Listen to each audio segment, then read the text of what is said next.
Welcome back to CEEN Caribbean News. It's now time to go in depth. On Monday this week, a German newspaper released an unprecedented leak of 11.5 million files obtained from the database of law firm Mossack Fonseca, which is credited as the fourth largest offshore law firm in the world. The files, which are referred to as the Panama Papers, were shared with the International Consortium of Investigative Journalists, ICIJ, which shared them with a large network of international media. The Panama Papers reveal the various ways in which the world's wealthiest citizens avoid taxation by using various secretive offshore regimes. They show that 12 national leaders are among 143 politicians across the globe, as well as their families and close associates known to have been using offshore tax havens. Some of the major players identified in the Panama Papers, either directly or indirectly, include Britain's Prime Minister David Cameron, the Prime Minister of Iceland Sigmundur David Gunnlaugsson, who has since resigned, and President of Russia Vladimir Putin. But with the Caribbean and Latin American region being classified as tax havens as recently as last year, could the Panama Papers have a damaging effect on the reputation of the region? We discuss this and other related issues with our guest, economist Dr. David Sandawe. Welcome to In Depth, Dr. Dawe. Hi, good evening, and welcome to your listeners. Now, you previously worked with the United Nations, and for a number of years, you were looking into the allegations of the region's classification as a tax haven. What revelations did the Panama Papers have that may have been similar or different from what you noticed during your own research? Well, I wasn't really looking to expose. What I was doing just doing a research paper on this, because, I had an interest in why that ships from different countries would go flag their ships in Panama. But, I hit a snag after a while, because then the information was very slow in coming. And, of course, everybody was tight-lipped about it. So it was very difficult for me to penetrate that type of barrier that was up, And, and when the news came out that the Panama Papers were on the scene, I mean, you can imagine how elated I was, really. Because, it was an interest of mine, and it was something that I was really and truly interested in. Because I knew, especially in the United States, that we had situations where people would really flag their ships in places like Brazil and Panama to avoid, the taxation of the United States. But it has always been an issue that has really and truly interested me. And it was so good to hear that somebody had actually busted the thing wide open.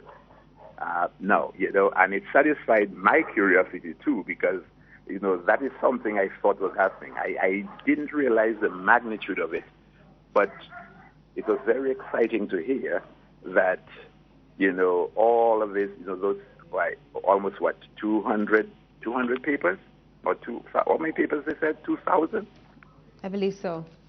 Yes, whatever it was, I mean, whether it was 5 or 10,000, it was very exciting to me. But what happened is that we have to be very careful now, in the sense that we have to make sure that before we begin to advertise the findings, and so that we are certain that people are culpable, or countries are culpable, or leaders of countries are culpable. Now, I know that it has revealed quite a bit so far. However, there has not been a concrete statement to really identify the real culprits yet. But I'm sure that in the weeks and months to come, we might be just very surprised to know who and why they did what they did. So I am on this. I'm on the track, and I am very, very interested. So what we have to understand now is that those Panama Papers may have very, very serious repercussions to be placed on some people in some countries.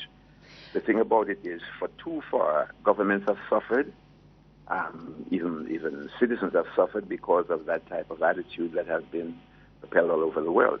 I mean, when I heard as far as Finland and places like Russia and so on, I really thought it was within our sphere, but now I'm seeing that it is worldwide. Right. As far as you're aware, has there been any Caribbean financial entity named in the papers, in the Panama Papers? Not that I have actually heard, but as mother was talking to a friend today, and he says, there's a suspicion that we have a couple of entities within the Caribbean region that might be a part of that particular scheme. We know that some individuals, for example, those within the football fraternity, who have been suspected to have done some secret stocking of their money in Panama. So we just have to wait to see until when it unravels, then we'll be able to determine whether or not it is really true. But I wouldn't want to make any statement on the Caribbean region now, since I'm not, privy to the papers as yet. Okay. Now, for countries such as Jamaica that had plans to enter the offshore banking markets, with the scandals surrounding this revealed, does it make sense for them to pursue that now? You see, that's where Jamaica has to be very careful, because you see, what happened is what we're trying to do is replicate what those places like Panama and so on were doing, like Cayman and the rest of it. You see, and we have to be very mindful of the kinds of that those things can actually bring forth. In order to trade on a territory such as, being in the financial hub and the rest of it, we have to be sure that we are clean, first of all. We have to make sure that whatever policies that we put in place are policies that are not only clear to the people in the Caribbean, but people within the United States, England, and, of course, the major countries. Because, we are a striving nation, and if we were to get ourselves involved in this and something like that would have happened, then, of course, what would happen to us. We would be really on the beltway, so to speak. Now, in 2015, several Caribbean countries were placed on a tax havens blacklist by several European countries. Though some of those countries have been removed, is this report likely to have an impact, negatively rather, especially on those countries that were included on the blacklist? Well, there's no doubt, because now there's going to be a more in-depth, investigation into those countries that were on the blacklist. And if you remember not too long ago, a couple of years ago, the Cayman Islands was one of those countries that, was being investigated as being a tax haven. So they having been exposed in that way, you never know. It might just create a real explosion, so to speak, because, you see, we have to understand that the world is evolving. It's changing fast. And everybody now is understanding that the economic situation around the world really deserves a good look again. And when we have people actually dodging, their responsibilities to pay tax, that's a very serious situation.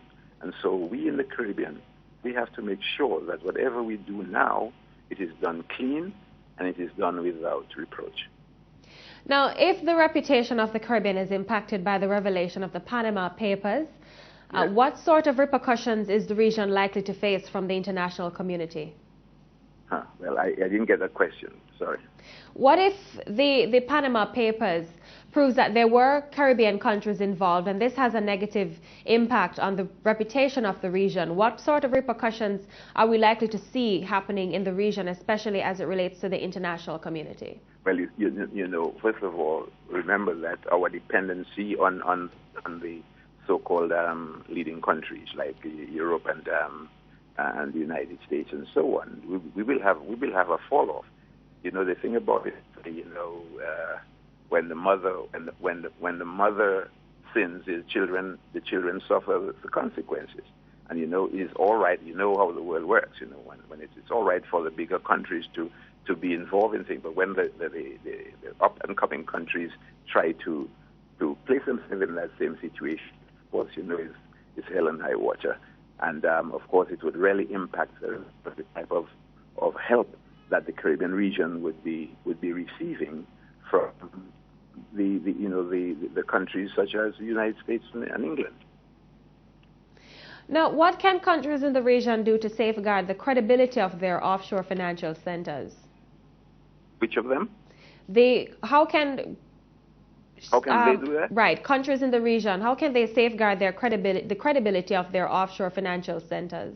Well, of course, first of all, if their policies are sound, if there is transparency, if there is no hidden agendas in what they do, then they shouldn't have to worry.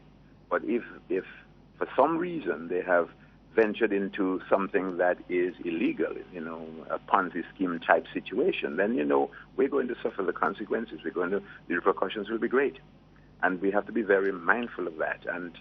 And for those of us who know that we are not guilty of anything, now is the time to strengthen our policies, make sure that whatever we do it openly and with supervision.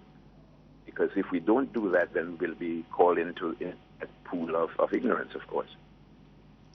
Thank you so much for joining us, Dr. Darway. You're most welcome.